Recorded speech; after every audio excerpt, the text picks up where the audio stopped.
दोस्तों नमस्कार। आज हमने आज से कुछ दिन पहले कथा के ऊपर बहुत बड़ा बवाल हुआ कि उस व्यक्ति ने या उस समाज के व्यक्ति ने कथा क्यों कही, और हम उस समाज के व्यक्ति से कथा कराना नहीं चाहते, वह सुनना नहीं चाहते हैं। तो कथा किसी साधक के जिसने ध्यान योग किया है, ध्यान योग करके योग युंज अपने शरीर में किया था, आत्मा और परमात्मा का मिलन उस शरीर में हुआ है, तो हम उस साधक के जीवन का सार इस कथा के माध्यम से आपको सुनाते हैं। कथा कहने वाला तो लेकिन आजकल क्या हो रहा है कि ना तो जो कथा कर रहा है उसको इस सार का पता है, और जो सुन रहा है उसको भी इस सार का नहीं पता है कि कथा हमें क्या बताती है। लेकिन हम लोगों ने कथा करने और सुनने मात्र को ही धर्म समझ लिया है कि हमने उस परमात्मा के प्रति, उस ईश्वर के प्रति बहुत बड़ा कार्य कर दिया है। बस इसके अलावा अब कुछ करना शेष नहीं रहा है।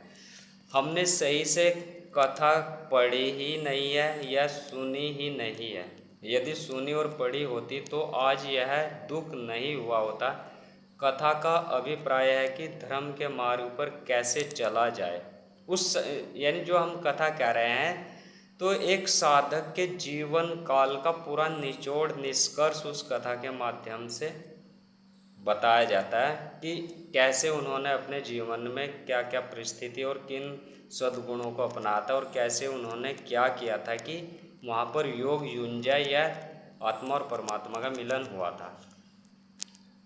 कि धर्म के मार्ग पर कैसे चला जाए और धर्म का प्रचार प्रसार इस कथा के माध्यम से करना होता है। धर्म का प्रचार प्रसार सुनने और करने से, ये सुनने और पढ़ने से नहीं होता है, बल्कि जो कथा में कहा गया है उसका दैनिक जीवन में प्रयोग करना है और उसको सिखाना है। जो कथा कह रहा है उसका यह कर्तव्य होना चाहिए कि उस कर्म को कैसे किया जाए, वह जो सुनने वाला उनको बताना चाहिए, और जो सुनने वाले हैं उनका यह कर्तव्य होता है कि धर्म के मार्ग पर हमें क्या और कैसे आचरण करना है। प्रचार करना होता है, कथा के माध्यम से धर्म का प्रचार प्रसार करना होता है। इसके माध्यम से दूसरे व छोटे बच्चे धर्म का मार्ग अपनाने लगते हैं। जो सुनने वाले हैं वह अपने दैनिक जीवन में धर्म के मार्ग को अपनाएंगे। कथा तुमको बताती है कि तुमको समाज में रहकर कैसे धर्माचरण व कर्तव्य का पालन करना है। यदि कथा कहने वाले को भी कथा का मर्म पता होता तो वह इस धार्मिक कार्य को व्यवसाय नहीं बनाता। इस कथा करने मात्र को ही अपना व्यवसाय नहीं बनाता, बल्कि उसका उद्देश्य धर्म का प्रचार करना होता है। व्यवसाय नहीं बनाता, बल्कि निष्काम भाव से वह निःशुल्क कथा करता। लेकिन आजकल समाज में ऐसा कहीं भी नहीं हो रहा है। किसी भी समाज में आप देख लीजिए, यदि कोई धार्मिक कथा कर रहा है या सुन रहा है, कोई धार्मिक कार्य कर रहा है अपने इस धर्म के अनुसार, तो वह उसके बदले में कुछ पैसा साधकों से या जो उनके शिष्य हैं, अनुयायी हैं, उनसे अवश्य ले रहा है, जबकि ऐसा नहीं होना चाहिए। आज जो समाज में बिखराव व झगड़ा हुआ है वह कथा के व्यावसायीकरण के कारण ही तो हुआ है।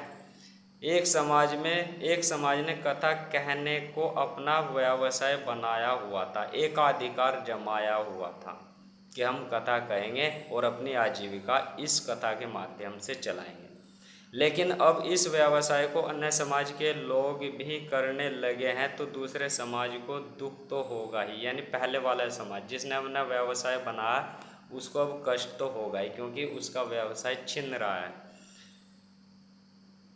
दुख तो होगा ही, भला उनका व्यवसाय छिन रहा है।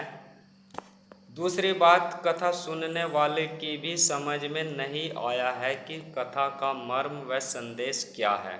कथा क्या करने को कहती है। कथा एक साधक के जीवन का सार है। जिस तरह से धर्म के मार्ग पर चलकर वह साधक अपना जीवन जिया है और अपना अनुभव आपको इस कथा के माध्यम से बता रहे हैं।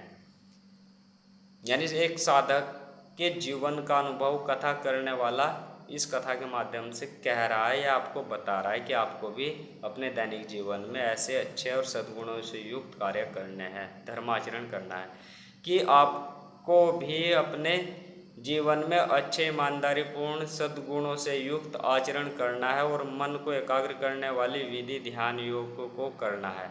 ऐसा करके आप अपने ही शरीर में योग युंजा, यानी जो कथा सुनने वाला है वह भी यदि धर्माचरण करेगा और जो कथा में बताया गया सार है, यानी श्री कृष्ण जी की जो गीता का सार है वह टोटली ध्यान योग की ओर ले जाता है।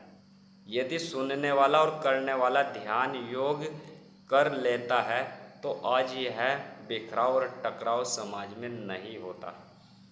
ध्यान योग करना है, ऐसा करके आप अपने ही शरीर में योग युंजा आत्मा और परमात्मा का मिलन कर सकते हैं और आप पुनर्जन्म को खत्म करके, यानी जिस शरीर में योग युंजा हो जाती है, आत्मा और परमात्मा का मिलन हो जाता है, एक ऊर्जा प्रकाशित हो जाती है, तो उस शरीर में उपस्थित जो आत्मा है या ऊर्जा है उसका पुनर्जन्म नहीं होगा।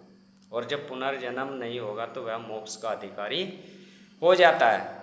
लेकिन आजकल ऐसा ना तो कथा करने वाले को पता है और ना कथा सुनने वाले को पता है। केवल झगड़ा आजकल जो हुआ है वह कथा के व्यावसायीकरण के कारण हुआ है।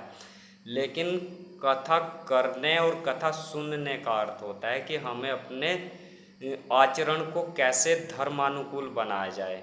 हम जो कथा में कहा गया कि ध्यान योग कैसे करना है, हम उस ध्यान योग को कैसे दैनिक जीवन में अपनाएं, हम उसको कैसे करें, कैसे सीखें, यह कथा करने वाले से सीखना होता है। लेकिन ना तो कथा करने वाले को पता है ना कथा सुनने वालों को पता है, इसलिए समाज में बिखराव और टकराव हुआ है। तो आइए इस ओर बढ़े, कथा के सही संदेश को अपने दैनिक जीवन में अपनाएं। सतनाम सत्संग।